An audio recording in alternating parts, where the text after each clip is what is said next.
Now, if we hop on to the further topics, we have the social, cultural, and political aspects of intelligence. Intelligence is defined by the culture in which it exists. Most people in Western cultures tend to agree with the idea that intelligence is a more important personality variable that should be admired in those who have it. But people from Eastern cultures tend to place less emphasis on individuals' intelligence and are more likely to view intelligence as reflecting wisdom and the desire to improve the society as a whole rather than only themselves.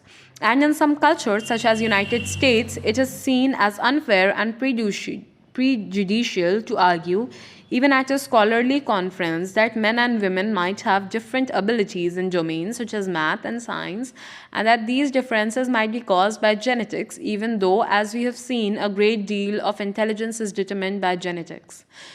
In short, although psychological tests accurately measure intelligence, it is cultures that interpret the meanings of those tests and determine how people with differing levels of intelligence are treated. Now, the extremes of intelligence are retardation and giftedness. The results of studies assessing the measurement of intelligence show that IQ is distributed in population in the form of a normal distribution or bell curve, which is the pattern of scores usually observed in a variable that clusters around its average.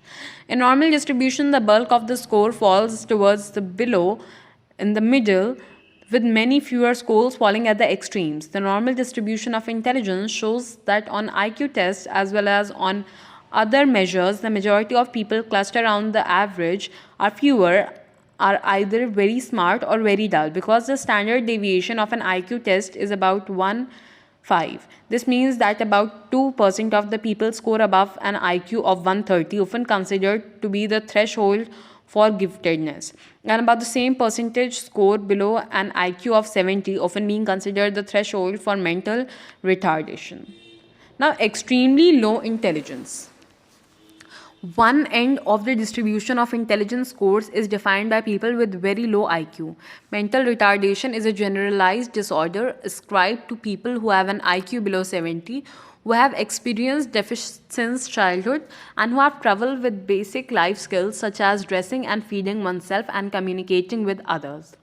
About 1% of the United States population, most of them females, fulfill the criteria for mental retardation, but some children who are diagnosed as mentally retarded lose their classification as they get older and learn better to function in society. A particular vulnerability of people with low IQs is that they may be taken advantage of by others, and this is an important aspect of definition of mental retardation. Mental retardation is divided into 4 categories: mild, moderate, severe, and profound. Severe and profound mental retardation is usually caused by genetic mutations or accidents during birth, whereas mild forms have both genetic and environmental influences. One cause of mental retardation is Down syndrome, a chromosomal disorder leading to mental retardation caused by the presence of all or part of an extra 21st chromosome.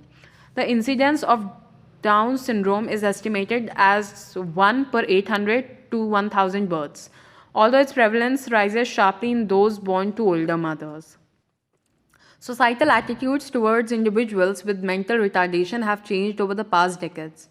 We no longer use terms such as moron, idiot, or impeccable to describe these people, although these were the official psychological terms used to describe degrees of retardation in the past. Laws such as Americans with Disabilities Acts (ADA) have made it illegal to discriminate on the basis of mental and physical disability, and there has been a trend to bring the mentally retarded out of institutions and into our workplaces and schools. In 2002, the US Supreme Court ruled that execution of people with mental retardation is cruel and unusual punishment, thereby ending this practice. Extremely high intelligence. Having extremely high IQ is clearly less of a problem than having extremely low IQ, but there may also be challenges to being particularly smart. It is often assumed that school children who are labeled as gifted may have adjustment problems that make it more difficult for them to create social relationships. To study gifted children, Lewis Turnman and his colleagues selected about 1,500 high school students who scored it in the top of 1% on the Stanford Binet and similar IQ tests.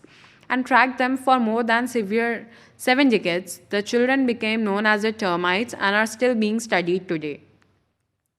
As you might expect, based on our discussion on intelligence, kids who are gifted have higher scores on general intelligence G, but there are also types of giftedness. Some children are particularly good at maths or science, some at automobile repair or carpentry, some at music or art, some at sport or leadership, and so on.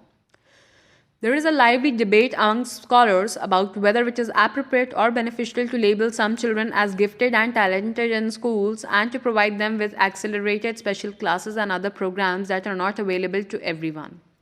Although doing so may help the gifted kids, it also may isolate them from their peers and making such provisions unavailable to those who are not classified as gifted.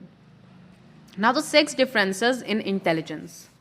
So, as we have already discussed about intelligence and language, then we have Lawrence Summers' claim about the reasons why women might be underrepresented in hard sciences was based in part of the assumption that environment such as presence of gender discrimination or social norms was important, but also in part on the possibility that women may be less genetically capable of performing some tasks than are men.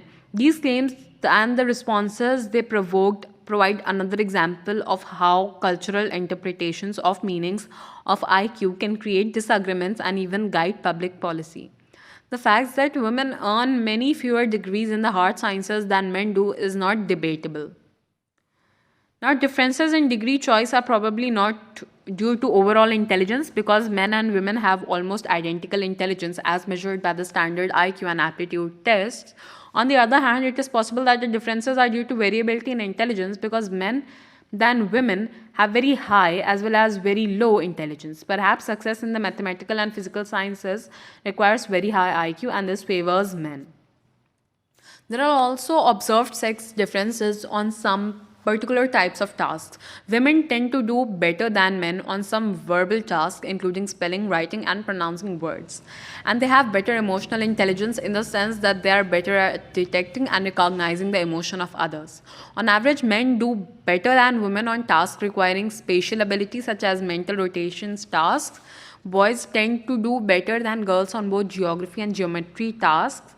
On the math part of the Scholastic Assessment Test, SAT, boys' scores with 700 or above outnumber girls by more than 10 to 1. But there are also more boys in the lowest end of the distribution as well. Now, the racial differences in intelligence. The observed averages differences in intelligence between groups at time has led to malicious and misguided attempts to try to correct them from and through discriminatory treatment of people from different races, ethnicities, and nationalities. One of the most egregious was the spread of eugenics, the proposal that one could improve the human species by encouraging or permitting reproduction of only those people with genetic characteristics just desirable.